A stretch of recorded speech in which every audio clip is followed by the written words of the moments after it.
بسم اللہ والصلاة والسلام علی رسول اللہ وعلی آلہ وصحبہ ومن والا اما بعد۔ آج بروز جمعرات 29 فروری سن 2024 کو ہمارا یہ 8واں درس ہے اسماء حسنہ سے متعلق۔ آج کی مجلس میں ہم اللہ تعالیٰ کے دو نام السبوح اور القدوس سے متعلق کچھ باتیں کریں گے۔ القدوس قرآن کریم میں 2 بار آیا ہے، ایک سورۃ الحشر کے آخر میں اور دوسرے سورہ جمعہ کے شروع میں۔ القدوس کا معنی ہے نہایت مقدس، اور السبوح کا معنی ہے نہایت پاکیزگی والا۔ اور السبوح قرآن کریم میں تو نہیں آیا بلکہ حدیث کے اندر اس کا جو ذکر موجود ہے۔ تو ان دونوں ناموں کا مفہوم یہ ہے کہ وہ ذات جو عیب اور نقص سے پاک ہے۔ اللہ کے رسول صلی اللہ علیہ وسلم جیسا کہ عائشہ رضی اللہ تعالیٰ عنہ کہتے ہیں کہ رکوع اور سجدے میں ایک دعا پڑھتے تھے اور اس دعا کے اندر ان دونوں ناموں کا ذکر ہے، جیسا کہ رسول صلی اللہ علیہ وسلم فرماتے سبوح قدوس رب الملائکۃ والروح۔ اسی طرح سے اللہ تبارک و تعالیٰ نے قرآن کریم میں سبوح کا تو تذکرہ نہیں فرمایا لیکن قدوس کا ذکر ہے۔ البتہ تسبیح اور تقدیس ان دونوں کا ذکر فرشتوں کی زبانی فرمایا وَنَحْنُ نُسَبِّحُ بِحَمْدِكَ وَنُقَدِّسُ لَكَ، کہ ہم تیری حمد کے ساتھ تیری تسبیح بیان کرتے ہیں اور تیری تقدیس بیان کرتے ہیں۔ تو غرض ان دونوں ناموں کا تذکرہ قرآن اور حدیث کے اندر موجود ہے، اور ان دونوں ناموں کا مفہوم مختصر سا یہ ہے کہ اللہ تبارک تعالیٰ ہر قسم کے عیب اور نقص سے پاک ہے، اور دوسرا مفہوم یہ ہے کہ انتہا درجے کی عظمت اور کمال والا ہے اللہ تبارک تعالیٰ، اسی لیے وہ نہ مخلوق کے مشابہ ہے اور نہ مخلوق اس کے مشابہ ہے۔ اللہ تبارک و تعالیٰ اپنے تمام اسماء، صفات اور افعال میں انتہائی درجے کا کمال والا ہے، اس لیے وہ ہر اس چیز سے پاک ہے جو اس کے کمال کے خلاف ہے۔ مثال کے طور پر اللہ تبارک و تعالیٰ کی ایک صفت علم ہے، یہ کمال درجے کی صفت ہے اللہ تعالیٰ کی۔ اس کے اندر مخلوق کے اندر اگر علم ہے تو اس کے اندر کمزوری ضرور ہے۔ کمزوری اس معنی میں ہے کہ انسان بھولتا ہے، انسان غافل ہوتا ہے، لیکن اللہ تبارک و تعالیٰ ان ساری چیزوں سے پاک ہے، اس کا علم مکمل اور کمال درجے کا ہے۔ اس لیے قرآن کریم میں جہاں اللہ تبارک و تعالیٰ نے اپنے صفت علم کا ذکر کیا ہے، وہیں اللہ نے یہ بات بھی فرمائی کہ وہ بھولتا نہیں، وہ ظالموں سے غافل نہیں ہے۔ تو اللہ تبارک و تعالیٰ کا علم کمال والا علم ہے، اور اسی طریقہ سے اللہ تبارک و تعالیٰ کی قدرت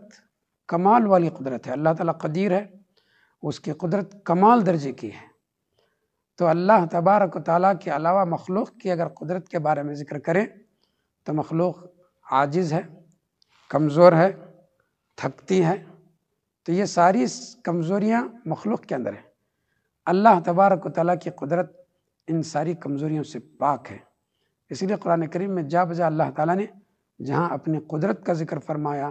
اپنی قوت کا ذکر فرمایا، اور اپنے نام قدیر اور قادر اور مقتدر کا ذکر فرمایا،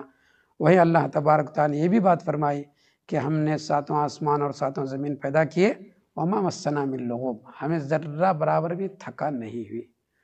اور اللہ نے فرمایا کہ وَلَمْ يَعْيَ بِخَلْقِهِنْ، ان آسمانوں اور زمینوں کو پیدا کرنے کی وجہ سے ہمیں کسی بھی قسم کی تھکان نہیں ہوئی۔ اور اللہ تبارک و تعالیٰ بہت جگہ قرآن مجید میں فرمایا کہ یہ کافر اور مشرکین جو اللہ تبارک و تعالیٰ کی نافرمانی کر رہے ہیں، اس کا یہ مطلب نہیں ہے کہ وہ اللہ تبارک و تعالیٰ کو عاجز کر دیں گے۔ اللہ تبارک و تعالیٰ تو زبردست قوت والا ہے، اور جب وہ پکڑے گا تو وہ اس کی قوت اور اس کی پکڑ بڑی سخت ہے۔ تو اللہ تبارک و تعالیٰ کے صفات کے اندر کمال درجہ ہے،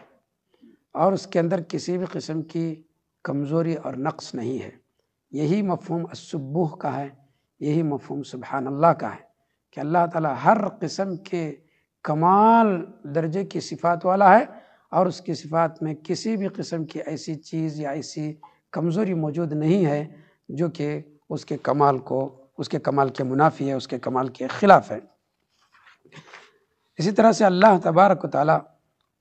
ہر قسم کے عیب اور نقص سے پاک ہے، خصوصاً وہ عیوب اور وہ نقص جس مخلوق اللہ کے لیے بیان کرتے ہیں، اس کا بھی اللہ تبارک و تعالیٰ نے خصوصی تذکرہ قرآن کریم میں کئی جگہ فرمایا۔ مثال کے طور پر کفار و مشرکین نے اللہ تبارک و تعالیٰ کے بارے میں فرمایا کہ فرشتے اللہ کی بیٹیاں ہیں،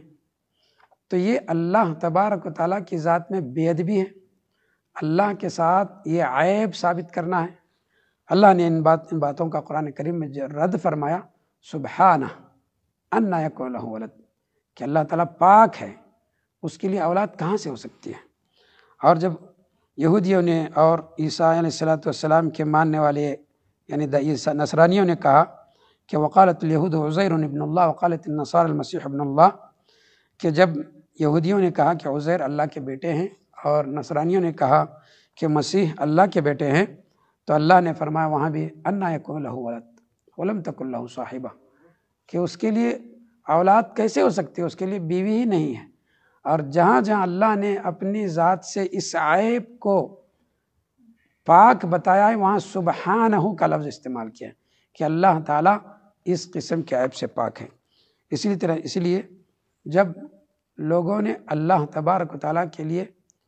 مختلف قسم کے معبود گڑھ کر کے ان کے لیے اللہ کی عبادات کو انجام دینے لگے، جو عبادت اللہ کی کرنی چاہیے وہ عبادت دیگر معبودوں کی کرنے لگے، تو گویا اللہ کی عبادت میں انہوں نے دوسروں کو شریک کیا۔ تو ایسے موقع پر بھی اللہ تبارک و تعالیٰ نے اپنے پاپ کی پاکی بیان فرمائی، اس لیے کہ یہ اللہ تعالیٰ کے لیے عیب ہے کہ اللہ کی عبادت میں کوئی شریک ہو۔ اسی لیے اللہ نے فرمایا کہ سبحانہ وتعالی عما یشرکون، اللہ تبارک و تعالیٰ پاک ہے اور بلند ہے لوگوں کے شرک سے۔ تو جگہ جگہ اللہ تعالیٰ نے قرآن مجید میں اس بات کی وضاحت فرمائی کہ اللہ تبارک و تعالیٰ اپنی صفات میں اور اپنی عبادت میں بندے جو بھی شرک کرتے ہیں، جو بھی بے ادبی کرتے ہیں، ان تمام بے ادبی سے، ان تمام جو ہے نقص اور عیب سے اللہ تعالیٰ پاک ہے، بری ہے۔ سبحانہ وتعالی عما یشرکون، سبحانہ وتعالی عما یقولون علوا کبیرا، سبحان اللہ عما یصفون۔ تو اس قسم کے الفاظ میں اللہ تبارک و تعالیٰ نے اپنی پاکی بیان کی۔ تو اللہ تبارک و تعالیٰ کا یہ نام السبوح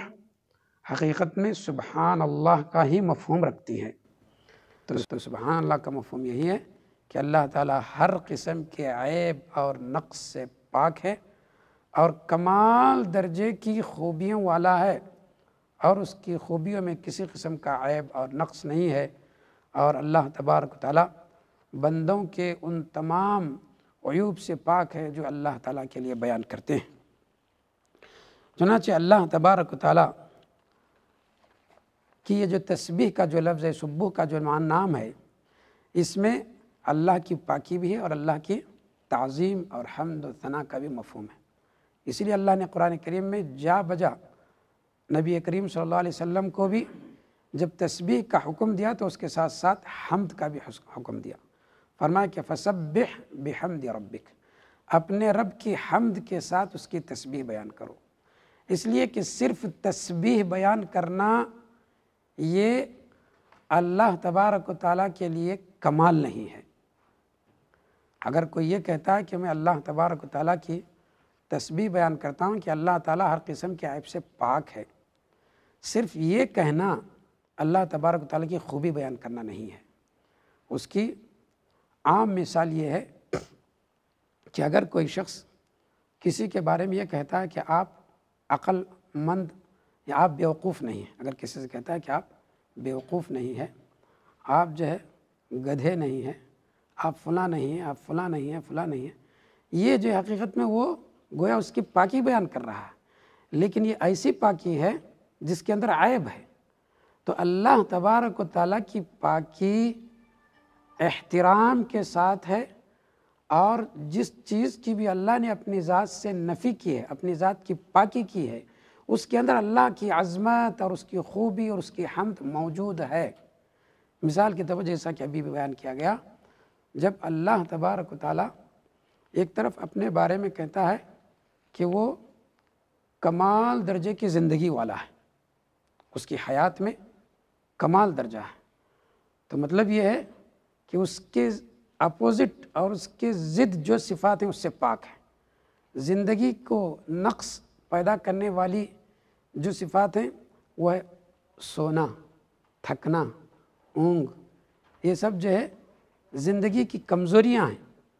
جو اللہ تبارک و تعالیٰ اس سے پاک ہے۔ اسی لیے اللہ تبارک و تعالیٰ نے آیت الکرسی کے اندر الحی القیوم کا ذکر کرنے کے بعد کیا فرمایا؟ لا تأخذہ سنۃ ولا نوم، کہ اللہ تعالیٰ کامل زندگی حیات والا ہے اور وہ خود قائم ہے، دوسروں کو قائم رکھا ہوا ہے، وہ کسی کا محتاج نہیں ہے، سارے لوگ اس کے محتاج ہیں۔ اور اس کے ساتھ ساتھ کیا فرمائیں؟ اس لیے نہ اس کو جو اونگ آتی ہے نہ نیند آتی ہے۔ تو اس طرح سے اللہ تبارک و تعالیٰ کی تسبیح، صرف تسبیح، اگر کوئی کہتا ہے کہ میں تسبیح بیان کرتا ہوں اور اس کے اندر یہ مفہوم نہیں سمجھتا کہ اس کے اندر اللہ کی حمد ہے، اللہ کی تعظیم ہے، اللہ کی تعریف ہے، اگر یہ نہیں سمجھتا تو حقیقت میں وہ جو ہے اللہ تبارک و تعالیٰ کی عبادت اور اللہ تعالیٰ کی پاکی نہیں بیان کر رہا ہے۔ تو اس سلسلے میں ایک فرقہ ہی ہے جس کو معتزلہ کہا جاتا ہے، اس فرقے نے اللہ تبارک و تعالیٰ کی تسبیح کے نام پر اللہ کی ساری صفات کا انکار کر دیا، کہ اللہ تعالیٰ کی صفات کا انکار اس لیے کیا کہ اس کا دعویٰ ہے کہ ہم اللہ کی تسبیح بیان کرتے ہیں۔ مثال کے طور پر اگر یہ کہیں،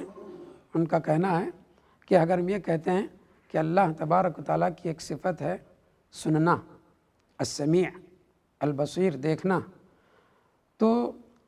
انسان بھی سنتا ہے، انسان بھی دیکھتا ہے۔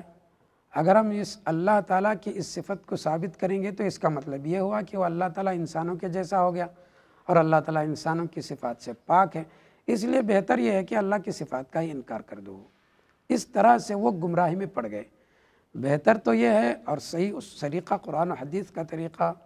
نبی اور صحابہ کا طریقہ یہ ہے کہ اللہ تبارک و تعالیٰ کی جتنی صفات ہیں جیسا اللہ نے بیان کیا ویسا بیان کریں گے، لیکن اس میں مخلوق کی صفات کے مشابہ نہیں ہے۔ مخلوق کی صفات کی جو کمزوری ہے ان کمزوریوں سے اللہ تعالیٰ پاک ہے، ان عیوب سے اللہ تبارک و تعالیٰ پاک ہے۔ اسی کا نام تسبیح ہے، اسی کا نام السبوح ہے کہ اللہ تعالیٰ ہر قسم کے عیب اور نقص سے پاک ہے اور ہر قسم کے کمال اور خوبیوں والا ہے۔ تو تسبیح خود بھی، جس کو ہم سبحان اللہ کہتے ہیں، یہ ایک عظیم ترین عبادت ہے۔ قرآن کریم میں مختلف صیغوں کے ساتھ اللہ تبارک و تعالیٰ نے اپنی تسبیح بیان کی، کہ اللہ تبارک و تعالیٰ قرآن کریم میں ماضی کے متعلق بیان کیا کہ ماضی میں بھی اس کی تسبیح ہے، جیسے سبح للہ ما فی السماوات والارض، یعنی گزرے ہوئے زمانے میں اللہ تعالیٰ کی تسبیح آسمان و زمین بیان کیے ہیں، اور حال میں بھی اور مستقبل میں بھی ساتوں آسمان اور زمین ہر چیز اللہ کی تسبیح بیان کر رہی ہے۔ اللہ نے فرمایا کہ یسبح للہ ما فی السماوات والارض، تو یسبح حال میں بھی اور مستقبل میں بھی اللہ تعالیٰ کی تسبیح ہے، ماضی میں بھی اللہ تعالیٰ کی تسبیح، تو جتنے زمانے ہیں ہر زمانے میں اللہ تعالیٰ کی تسبیح ہے۔ بلکہ ایک اور صیغہ ہے جس کو امر کہتے ہیں، حکم دینا۔ اللہ نے نبیوں کو حکم دیا اور لوگوں کو حکم دیا کہ اللہ کی تسبیح بیان کرو، سبح اسم ربک الاعلی فسبح باسم ربک العظیم، اپنے عظیم رب کی اور اپنے اعلیٰ رب کی تسبیح بیان کرو۔ اور اللہ نے لوگوں سے فرمایا وَسَبِّحُوهُ بُكْرَةً وَأَصِيلًا، اللہ تعالیٰ لوگوں سے فرمایا کہ اس اللہ کی تسبیح بیان کرو صبح اور شام۔ تو اس طریقہ سے چاہے ماضی میں ہو، چاہے حال میں ہو یا مستقبل میں ہو، اور فعل کی ایک قسم ہے امر، تو امر یعنی حکم دینا، تو اس کا بھی اللہ تعالیٰ نے قرآن کریم میں ذکر کیا۔ فعل ہی سے متعلق ایک اور چیز ہے جس کو مصدر کہا جاتا ہے۔ مصدر کا اندر جو ہے زمانہ نہیں ہوتا، مطلب کیا ہے، ہمیشہ اللہ تعالیٰ کی تسبیح ہے۔ اس موضوع سے متعلق یا اس لفظ سے متعلق قرآن کریم میں کئی جگہ اللہ تبارک و تعالیٰ نے ذکر فرمایا کہ جیسے سبحان الذی اسری بعبدہ لیلا من المسجد الحرام، کہ پاک ہے وہ ذات جس نے اپنے بندے کو بیت الحرام سے یا کعبۃ اللہ سے، مسجد حرام سے مسجد اقصیٰ تک کا سفر کروایا۔ تو یہاں اللہ نے اپنی تسبیح بیان کی، سبحان الذی، سبحان الذی، اور جو سبحان اللہ عما یصفون، ان سب میں کیا ہے، اس کو کہتے ہیں مصدر۔ مصدر کا مطلب یہ کہ اللہ تعالیٰ کی تسبیح برابر کنٹینیو چل رہی ہے۔ اسی لیے قرآن کریم میں ہم دیکھتے ہیں کہ اللہ تبارک و تعالیٰ جو تسبیح کا ذکر فرمایا ہے کہ ساری کائنات اللہ تعالیٰ کی تسبیح بیان کرتی ہے، ساری کائنات اللہ تعالیٰ کی تسبیح بیان کرتی ہے۔ ایک جگہ اللہ تبارک و تعالیٰ نے فرمایا کہ وَإِن مِّن شَيْءٍ إِلَّا يُسَبِّحُ بِحَمْدِهِ وَلَكِن لَّا تَفْقَهُونَ تَسْبِيحَهُم، کہ زمین و آسمان میں جتنی کچھ چیزیں ہیں ہر چیز اللہ تعالیٰ کی تسبیح بیان کرتی ہے، لیکن تم اس کی تسبیح کو سمجھ نہیں پاتے کہ وہ کس طریقہ سے تسبیح کرتے ہیں، اس کا تم ادراک نہیں کر پاتے۔ پھر اس کے بعد اللہ تعالیٰ نے قرآن کریم میں کئی مخلوقات کی تسبیح ذکر فرمائی۔ اللہ نے مقرب بندوں کی، مقرب فرشتوں کی تسبیح کا قرآن کریم میں ذکر فرمایا، کہا کہ الذین یحملون العرش ومن حولہ یسبحون بحمد ربہم، جو فرشتے اللہ کے عرش کو اٹھائے ہوئے ہیں، اور وہ فرشتے جو اللہ کے عرش کے اطراف ہیں، یہ اللہ کے مقرب فرشتے ہیں، یسبحون بحمد ربہم، اپنے رب کی حمد کے ساتھ تسبیح بیان کرتے ہیں۔ اور اللہ تبارک و تعالیٰ نے نبیوں کے بارے میں فرمایا کہ نبی بھی اللہ تبارک و تعالیٰ کی تسبیح بیان کرتے ہیں، جیسا کہ اللہ تبارک و تعالیٰ نے یونس علیہ السلام کی تسبیح کا قرآن کریم میں ذکر فرمایا کہ لا الہ الا انت سبحانک، کہ اللہ تیرے علاوہ کوئی سچا معبود نہیں ہے، تو پاک ہے ہر قسم کے عیب سے۔ اور موسیٰ علیہ السلام کی تسبیح کا ذکر فرمایا سبحانک انی تبت الیک، کہ اللہ تو پاک ہے، میں تیری طرف توبہ کرتا ہوں۔ آپ نے موسیٰ علیہ السلام نے یہ بات اس وقت کہی جب موسیٰ علیہ السلام نے اللہ تعالیٰ سے کہا کہ میں تجھ کو دیکھنا چاہتا ہوں، تو اللہ تعالیٰ نے فرمایا کہ تم مجھے اس دنیا میں دیکھ نہیں سکتے اس لیے کہ تمہاری آنکھیں کمزور ہیں،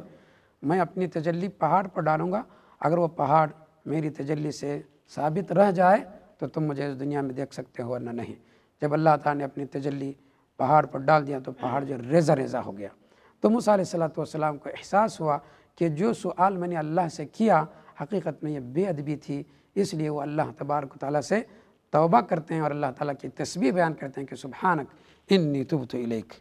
کہ اللہ تو پاک ہے اور میں تجھ سے توبہ کرتا ہوں۔ عیسیٰ علیہ السلام کی تسبیح کا بھی اللہ نے قرآن مجید میں ذکر فرمایا سبحانک ما یکون لی ان اقول ما لیس لی بحق،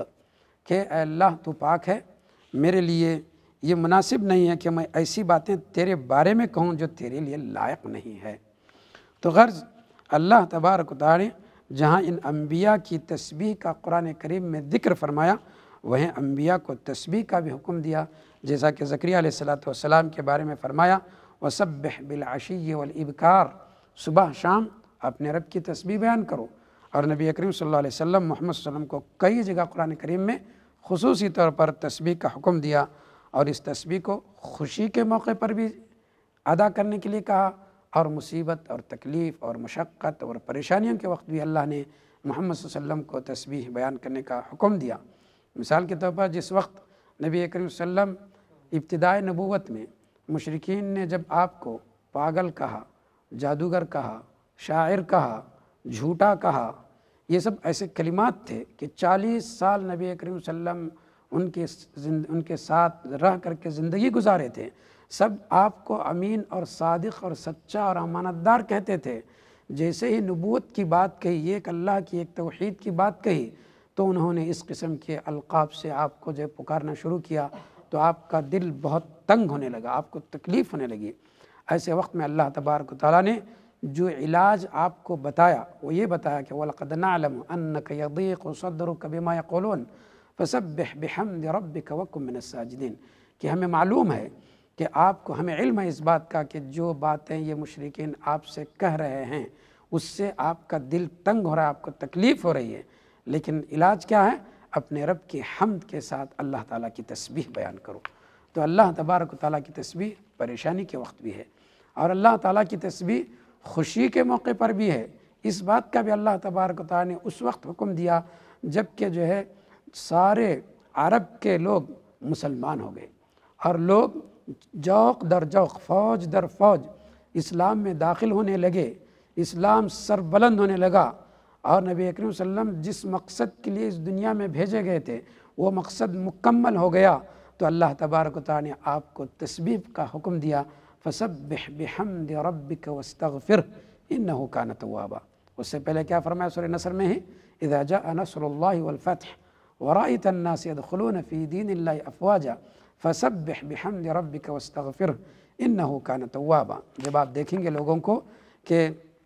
لوگ فوج در فوج اسلام میں داخل ہو رہے ہیں، اللہ کی مدد اور فتح آ چکی ہے، تو اللہ تعالیٰ کی تسبیح حمد کے ساتھ جو ہے بیان کیجیے اور اس کے جو ہے استغفار، اس کے ساتھ استغفار کیجیے۔ تو اس طریقہ سے یہ تسبیح انبیاء کرام کی عبادت ہے، اور یہ تسبیح خاص مومنوں کی عبادت ہے، جس کا خصوصی طور پر اللہ تعالیٰ نے سورہ اسراء میں ذکر فرمایا کہ وَيَقُولُونَ سُبْحَانَ رَبِّنَا إِن كَانَ وَعْدُ رَبِّنَا لَمَفْعُولًا۔ یہ مومن جب اللہ تعالیٰ کی آیات کو سنتے ہیں تو سجدے میں گر پڑتے ہیں اور یہ کہتے ہیں کہ سبحان ربنا، کہ ہمارا پروردگار پاک ہے، ہر قسم کے عیب سے پاک ہے۔ اور جو عقل مند مومن ہیں اللہ تعالیٰ کی کائنات میں غور کر کے کہتے ہیں سبحانک فقنا عذاب النار، کہ اے ہمارے پروردگار تو نے جو کچھ کائنات پیدا کیا ہے باطل اور بیکار نہیں پیدا کیا، تو اس قسم کے عیب سے پاک ہے۔ اس طرح سے مومنوں کی تسبیح کا خصوصی طور پر اللہ نے ذکر فرمایا۔ ان کے علاوہ اللہ تعالیٰ نے پہاڑوں کی اور پرندوں کی تسبیح کا قرآن مجید میں ذکر فرمایا، جیسا کہ داؤد علیہ السلام کے بارے میں فرمایا کہ وَسَخَّرْنَا مَعَ دَاوُودَ الْجِبَالِ يُسَبِّحْنَ وَالطَّيْرِ، کہ ہم نے داؤد علیہ السلام کو بہت سی چیزیں مسخر کی تھیں، پہاڑ وغیرہ مسخر کر دیے تھے جو ان کے حکم پر جو چلتے تھے، اور پرندوں کا بھی یہی حال تھا۔ تو یہ کیا کرتے تھے؟ یسبحن والطیر، کہ پہاڑ بھی تسبیح بیان کرتے تھے اور پرندے بھی تسبیح بیان کرتے تھے داؤد علیہ السلام کے ساتھ۔ اللہ نے ایک اور جگہ فرمایا کہ اِنَّا سَخَّرْنَا الْجِبَالَ مَعَهُ يُسَبِّحْنَ بِالْعَشِيِّ وَالْإِشْرَاقِ، کہ ہم نے پہاڑوں کو ان کے ساتھ مسخر کر دیا تھا جو کہ صبح شام تسبیح بیان کرتے تھے۔ تو پہاڑ داؤد علیہ السلام کے ساتھ اللہ کی تسبیح بیان کرتے تھے۔ بجلی کے بارے میں اللہ نے فرمایا یسبح الرعد بحمدہ والملائکۃ من خیفتہ، کہ بجلی اور بادل جو گرجتے ہیں حقیقت میں یہ بھی اللہ تعالیٰ کی تسبیح بیان کرتے ہیں، اور اللہ نے اس آیت میں فرمایا کہ فرشتے بھی اللہ کے خوف سے اللہ کی حمد کے ساتھ تسبیح بیان کرتے ہیں۔ نبی کریم صلی اللہ علیہ وسلم جب کھانا کھاتے تھے تو عبداللہ بن مسعود کہتے ہیں کہ کنا نسمع تسبیح الطعام وهو یؤکل، کہ نبی کریم صلی اللہ علیہ وسلم کے زمانے میں آپ کے دسترخوان پر جب کھانا کھایا جاتا تھا تو کھانے سے ہم تسبیح کی آواز سنتے تھے۔ تو یہ ساری چیزیں اللہ تبارک و تعالیٰ کی تسبیح بیان کرتے ہیں۔ تو دنیا کی کائنات کی ہر چیز اللہ کی تسبیح میں مشغول ہے۔ اسی بات کو اللہ تعالیٰ نے فرمایا کہ وَإِن مِّن شَيْءٍ إِلَّا يُسَبِّحُ بِحَمْدِهِ وَلَكِن لَّا تَفْقَهُونَ تَسْبِيحَهُمْ، بلکہ جنتی جنت میں جانے کے بعد جنت میں بھی اللہ کی تسبیح بیان کریں گے۔ اللہ تبارک و تعالیٰ نے ان کے بارے میں فرمایا دعواہم فیہا سبحانک اللہم، دعواہم فیہا، کہ جنتیوں کی دعا آپس میں، جنتیوں کی دعا، جنتیوں کا ذکر آپس میں کیا ہوگا کہ سبحانک اللہم، اے اللہ تو جو ہے پاک ہے، تیری جو تسبیح ہے۔ تو اہل علم کہتے ہیں کہ جنت میں عبادت نہیں ہے، جنت میں عبادت نہیں ہے، اور تسبیح اللہ کی عظیم ترین عبادت ہے۔ تو جنت کی کوئی نعمت ایسی نہیں ہے جو کہ دنیا میں موجود ہو، لیکن تسبیح ایک ایسی نعمت ہے جو جنت میں بھی ہے اور جو دنیا میں بھی ہے۔ اللہ تبارک و تعالیٰ نے اس کو جو مقرر فرمایا، اسی لیے اللہ تبارک و تعالیٰ نے فرمایا کہ وَاذْكُرْ رَبَّكَ فِي نَفْسِكَ تَضَرُّعًا وَخُفْيَةً، کہ اپنے رب کی تسبیح بیان کرتے رہو حمد کے ساتھ، آہستہ سے بھی، فی نفسک، اپنے دل میں بھی، خفیہ طور پر بھی، ہر وقت۔ اس لیے اللہ نے قرآن مجید میں کئی جگہ جو فرمایا فسبحان اللہ حین تمسون وحین تصبحون، کہ اللہ تبارک و تعالیٰ کی پاکی ہے، صبح کے وقت بھی، شام کے وقت بھی، ظہر کے وقت بھی، قیلولہ کرتے وقت بھی، اور شام کے وقت بھی۔ تو اس طریقہ سے اللہ تبارک و تعالیٰ نے سارے اوقات کا قرآن مجید میں ذکر فرمایا، اس لیے کہ یہ ایسی نعمت ہے جو جنت کی نعمت ہے۔ تو یہ تسبیح اللہ تبارک و تعالیٰ کو بہت زیادہ پسند ہے، اور یہ عظیم ترین عبادت ہے بندوں کے لیے کہ وہ اللہ تبارک و تعالیٰ کی اس تسبیح کے ذریعے سے عبادت کریں۔ اسی لیے نبی کریم صلی اللہ علیہ وسلم نے فرمایا کہ کلمتان خفیفتان علی اللسان ثقیلتان فی المیزان حبیبتان الی الرحمن سبحان اللہ وبحمدہ سبحان اللہ العظیم۔ سبحان اللہ وبحمدہ سبحان اللہ العظیم، یہ دو ایسے کلمات ہیں جو زبان پر بڑے ہلکے ہیں، میزان میں کل ترازو کے اندر بھاری ہیں اور اللہ تبارک و تعالیٰ کو رحمان کو بڑے پیارے ہیں۔ تو یہ اس تسبیح کی فضیلت اور عظمت ہے کہ وہ اللہ کو پیارے ہیں اور جو میزان میں بھاری ہیں، اور قیامت کے دن اس سے بڑی نیکی لے کر کے آنے والا کوئی نہیں ہے۔ جو شخص، نبی اکرم صلی اللہ علیہ وسلم نے فرمایا کہ صبح شام اگر کوئی شخص 100 مرتبہ سبحان اللہ و بحمدہ کہتا ہے تو کل قیامت کے دن اس سے بڑی نیکی لے کر کے آنے والا کوئی نہیں ہے، الا ہے کہ وہ شخص جو اس کے برابر جو اس قسم کی تسبیح بیان کرے یا اس سے زیادہ بیان کرے۔ تو یہ قیامت کی بہت بھاری اور عظیم ترین نیکی ہے جو بندہ اگر اس پر عمل کرے۔ تو اسی طریقہ سے تسبیح کا ثواب ذکر کرتے ہوئے نبی اکرم صلی اللہ علیہ وسلم نے اپنی بیوی جویریہ رضی اللہ عنہا سے فرمایا کہ وہ ایک مرتبہ فجر نماز کے بعد اپنے مصلی پر بیٹھی ہوئی تھی۔ نبی اکرم صلی اللہ علیہ وسلم ان کے پاس داخل ہوئے، دیکھا کہ وہ اپنے مصلی پر اللہ تعالیٰ کا ذکر کرتے ہوئے بیٹھی ہیں۔ نبی اکرم صلی اللہ علیہ وسلم ان کے پاس سے چلے گئے، پھر چاشت کے وقت واپس آئے، ان کو دیکھا کہ وہ اسی حالت میں بیٹھی ہوئی ذکر کر رہے ہیں۔ تو نبی اکرم صلی اللہ علیہ وسلم نے ان سے فرمایا کہ تمہارے پاس سے جانے کے بعد میں نے چند ایسے کلمات کہے ہیں، ان مختصر سے کلمات کو تمہارے اتنے لمبے وقت ذکر کرنے کے برابر اگر موازنہ کیا جائے تو میرے کلمات اس سے بھاری ہیں۔ پھر آپ نے فرمایا سبحان اللہ بحمدہ عدد خلقہ ورضا نفسہ وزنۃ عرشہ ومداد کلماتہ۔ یہ کلمات بہت ہی عظیم ترین کلمات ہیں جو بہت زیادہ وقت ذکر کرنے سے بھی زیادہ افضل ہیں، اس لیے کہ یہ خالص اللہ تعالیٰ کی تسبیح پر مشتمل ہے۔ ایک عجیب حدیث ہے کہ نبی کریم صلی اللہ علیہ وسلم نے ابو امامہ رضی اللہ عنہ کو ہونٹ ہلاتے ہوئے دیکھا۔ نبی کریم صلی اللہ علیہ وسلم نے پوچھا کہ اے ابو امامہ کیا کر رہے ہو؟ کہا کہ میں اللہ کا ذکر کر رہا ہوں۔ تو آپ نے فرمایا کیا میں تمہیں ایسے کلمات نہ بتاؤں اگر تم اس کو پڑھو تو رات دن مسلسل ذکر کرنے کے برابر ہے؟ تو آپ نے جو ہے انہیں 8 کلمات بتائے۔ سبحان اللہ عدد ما خلق، سبحان اللہ ملء ما خلق، سبحان اللہ عدد ما فی الارض والسماء، سبحان اللہ ملء ما فی الارض والسماء، سبحان اللہ عدد ما احصى کتابہ، سبحان اللہ ملء ما احصى کتابہ، سبحان اللہ عدد کل شیء، سبحان اللہ ملء کل شیء۔ اس کے ساتھ ساتھ یہ 8 کلمات ہیں جو اللہ کی تسبیح پر مشتمل ہیں۔ ایسے ہی 8 کلمات الحمدللہ کے ساتھ ہیں۔ جب تم ان کلمات کو پڑھو گے جو کہ اللہ اور اللہ کی تسبیح اور اس کے حمد سے متعلق ہے، تو اس کلمے کو 1 مرتبہ پڑھنا، اس ذکر کو 1 مرتبہ پڑھنا رات دن مسلسل ذکر کرنے کے برابر ہے۔ کون بندہ ہے جو کہ بغیر کسی تھکے ہوئے ہر سیکنڈ اللہ تعالیٰ کے ذکر کر سکے؟ تو اس طریقہ سے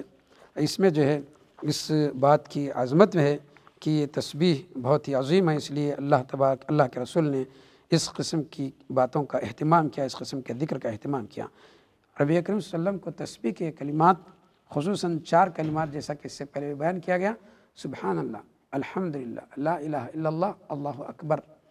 یہ 4 کلمات جس طریقہ سے اللہ تبارک و تعالیٰ کے نزدیک سب سے پیارے کلمات ہیں، وہیں نبی اکرم صلی اللہ علیہ وسلم نے فرمایا کہ مجھے دنیا اور دنیا کے سارے خزانوں سے یہ سب سے زیادہ محبوب اور پیارے کلمات ہیں۔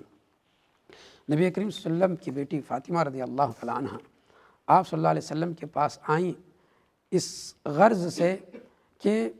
وہ گھر میں کام کرتے کرتے تھک جاتی تھی، ان کے ہاتھوں میں گٹھے پڑ گئے تھے اور خود پانی ڈھو کر کے لاتی تھیں، جس کی وجہ سے ان کے گردن پر درد آ چکا تھا۔ علی رضی اللہ تعالیٰ عنہ نے کہا کہ جاؤ اپنے باپ سے جو ہے، اپنے والد سے جو ہے ذکر کرو کہ تمہیں کوئی خادم دے دے، تمہارے گھر کے کاموں میں جو ہے آسانی اور سہولت ہو سکے۔ تو جب وہ نبی کریم صلی اللہ علیہ وسلم کے پاس گئے تو قصہ مختصر یہ ہے کہ نبی کریم صلی اللہ علیہ وسلم چاہتے تو انہیں خادم میسر کر سکتے تھے، ہر قسم کی سہولت آپ کے پاس تھی، لیکن نبی کریم صلی اللہ علیہ وسلم ان کے گھر جا کر کے علی اور فاطمہ رضی اللہ تعالیٰ عنہ کے بستر پر بیٹھ کر کے آپ نے ان سے فرمایا کیا میں تمہیں خادم سے زیادہ بہتر چیز نہ بتاؤں؟ پھر آپ نے ان سے کہا کہ سوتے وقت جو سبحان اللہ، الحمدللہ، اللہ اکبر 33 یا 34 مرتبہ پڑھنے کے لیے کہا کہ یہ تسبیحات کے کلمات تمہارے لیے خادم سے زیادہ بہتر ہے۔ تو مطلب یہ ہوا کہ ان تسبیحات کو پڑھ کر کے سونے سے دن کے کاموں میں آسانی ہوتی ہے۔ بلکہ ایک حدیث میں نبی کریم صلی اللہ علیہ وسلم نے فرمایا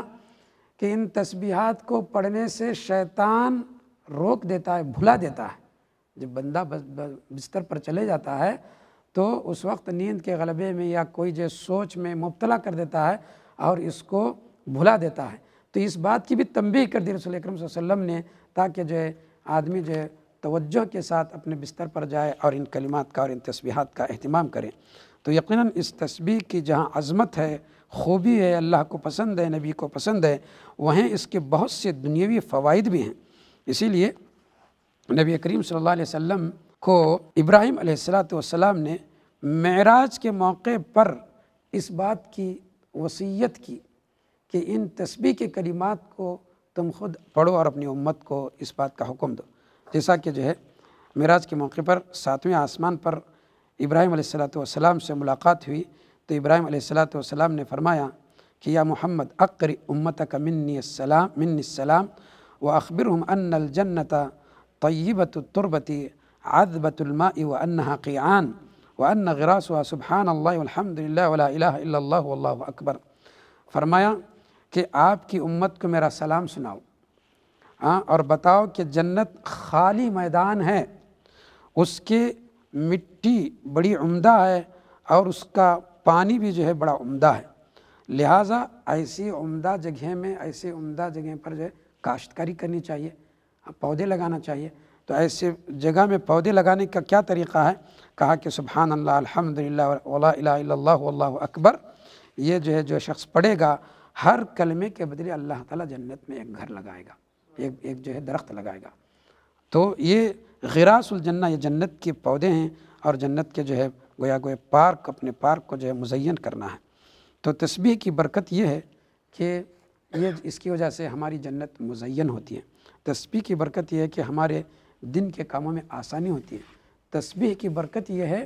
کہ مشکلیں ٹل جاتی ہیں۔ اسی لیے تو اللہ تبارک و تعالیٰ نے یونس علیہ السلام کی تسبیح کا ذکر کر کے فرمایا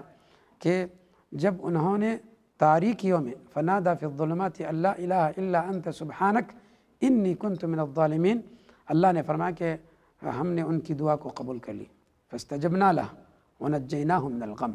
ہم نے ان کی دعا کو قبول کر لی، ان کی پکار کو سن لیا اور ان کی مصیبت کو دور کر دیا۔ اور ایسا ہی ہر مسلمان، ہر مومن جو بھی اس تسبیح کو پڑھ کر کے دعا کرے گا، اللہ تعالیٰ ان کی دعا کو قبول کرے گا۔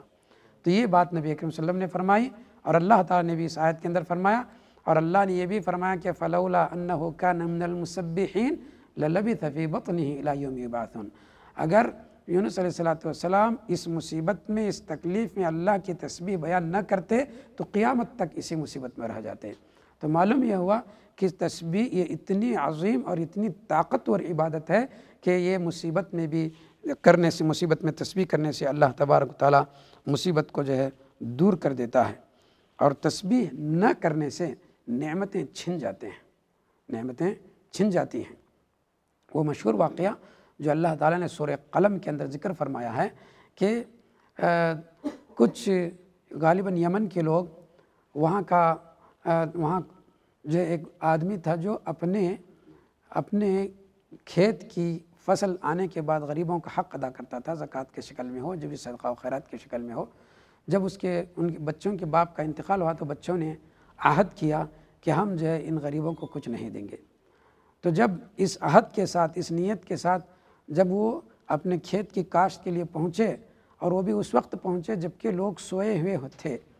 تو جب وہ وہاں پہنچے کہ دیکھا کہ سارا کا سارا کھیت جل کر کے راکھ ہو چکا ہے، تو سارا کا سارا کھیت، فصل پوری برباد ہو چکی ہے۔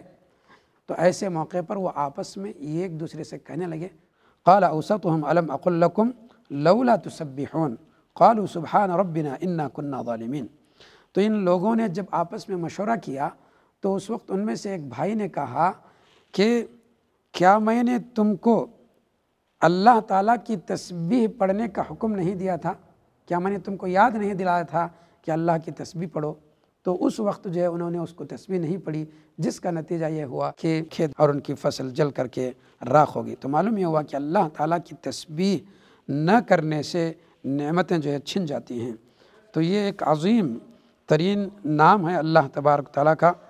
جس کے اندر بہت سی برکتیں ہیں، بہت سی خوبیاں ہیں، بہت سی نعمتیں حاصل کرنے کا ذریعہ ہے، اور اگر بندے اس میں کوتاہی کرتے ہیں تو کوتاہی ایک تو جو ہے نفلی کوتاہی ہوتی ہے، ایک واجبی کوتاہی ہوتی ہے۔ اگر نفلی امور میں جو کوتاہی کرتے ہیں تو خوبیوں سے، نعمتوں سے اور اللہ تعالیٰ کے فضائل سے محروم ہو جائیں گے، لیکن اگر واجبی طور پر جو تسبیح بیان کرنا ہے اگر اس میں کوتاہی کرتے ہیں تو یہ اللہ تعالیٰ کے عذاب کا جو ہے باعث بن سکتا ہے۔ تو لہٰذا اس نام کے متعلق ہم جو کچھ باتیں جو سنے ہیں اس کا خلاصہ یہی ہے کہ اس نام کے اندر جو السبوح کا جو نام ہے اس میں جو ہے دو مفہوم ہیں۔ ایک تو ایک اللہ تعالیٰ کی پاکی اس کے اندر بیان کی گئی ہے کہ اللہ تبارک تعالیٰ ہر قسم کے عیب اور نقص سے پاک ہے۔ دوسرا مفہوم اس کے اندر یہ ہے کہ اللہ تبارک و تعالیٰ کی جتنی صفات ہیں وہ کمال درجے کی ہیں، اسی لیے نہ اللہ تعالیٰ مخلوق کے مشابہ ہے، مخلوق کی طرح ہے، نہ ہی مخلوق اللہ تبارک و تعالیٰ کی طرح ہے۔ اسی لیے اللہ تبارک و تعالیٰ قرآن کریم میں جا بجا اپنی تسبیح بیان کی، اور جن لوگوں نے اللہ تبارک و تعالیٰ کی بے ادبی کی اللہ تعالیٰ نے ان کا رد کرتے ہوئے اپنی تسبیح وہاں بھی بیان کی، اور ساری کائنات کی یہ تسبیح ہے، چاہے وہ جو فرشتے ہوں، انبیاء ہوں، عام انسان ہوں، خصوصاً مومنین ہوں، اور جو دیگر بے جان مخلوقات جس کو ہم سمجھتے ہیں جمادات وغیرہ، پرندے وغیرہ، یہ سب اللہ تعالیٰ کی تسبیح بیان کرتے ہیں۔ اور یہ تسبیح بہت سے فضیلت والے اس کے کلمات ہیں جس کا ذکر مختلف احادیث میں موجود ہے، اس میں سے چند چیزوں کا آپ کے سامنے ذکر کیا گیا۔ اللہ تبارک تعالیٰ سے دعا ہے کہ اللہ تبارک تعالیٰ ہمیں اپنے اس قسم کے ناموں کی تشریح اور اس کا معنی اور مفہوم صحیح معنوں میں سمجھنے اور اس کے مطابق جو ہے عمل کرنے کی توفیق اور سعادت نصیب فرمائے۔ وآخر دعوانا الحمدللہ رب العالمین۔ جزاکم اللہ خیر۔